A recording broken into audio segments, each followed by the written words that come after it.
বৃষ্টির মতো আকাশ থেকে ঝরছে বোমা, আর এতে প্রতিনিয়ত লণ্ডভণ্ড হচ্ছে লাশের শহর ফিলিস্তিন। গাজার ১৪১ বর্গ কিলোমিটার জুড়ে চলছে নির্বিচার গণহত্যা, বাস্তুচ্যুতি, সন্ত্রাস, অধিকার হরণ ও মানবাধিকারের চরম লঙ্ঘন। পুরো এলাকা কি বধ্যভূমি বানিয়ে ফেলেছে ইসরায়েল। গাজার মুসলিমদের এ হাহাকার আর বোমা হামলার শব্দ কি ফিলিস্তিন বাদে আর কোনো মুসলিম দেশে পৌঁছায় না? যেখানে অমুসলিম রাষ্ট্রগুলোর মানুষ প্রতিবাদের ঝড় তুলছে, সেখানে ইসলামী রাষ্ট্রপ্রধানরা নীরব কেন?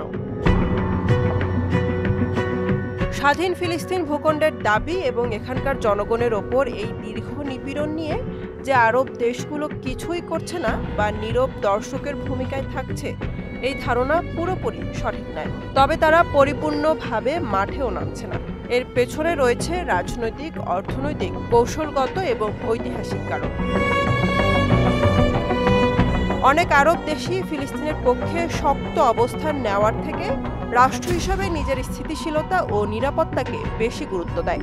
যেমন মিশর ও জর্ডান দুটি দেশই ইসরায়েলের সাথে সীমানায় রয়েছে, ইসরায়েলের সাথে করেছে শান্তি চুক্তিও। তাই তারা এমন বক্তব্য বা পদক্ষেপ এড়িয়ে চলে যা এই চুক্তিগুলো ভঙ্গ করতে পারে।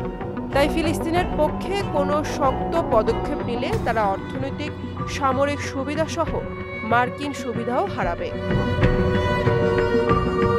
আবার সংযুক্ত আরব আমিরাত, বাহরাইন, সুদান, মরক্কো সহ বেশ কয়েকটি মুসলিম দেশ ২০২০ সালে ইসরায়েলের সাথে সম্পর্ক স্বাভাবিক করার জন্য চুক্তিবদ্ধ হয়। তাই নতুন করে সম্পর্ক নষ্ট হলে তারা অর্থনৈতিক, প্রযুক্তিগত এবং মার্কিন সহায়তা হারাবে।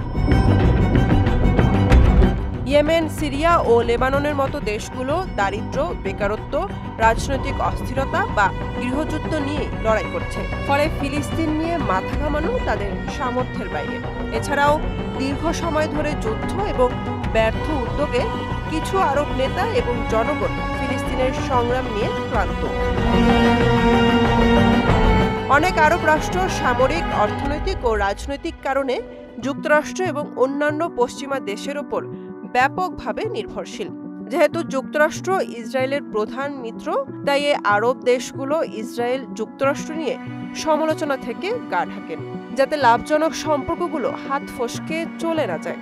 তাহলে কি মুসলিম রাষ্ট্রগুলোর মধ্যে শুধুই বিশ্বাসের ঐক্য রয়েছে, কিন্তু দায়িত্ববোধের ঐক্য নেই?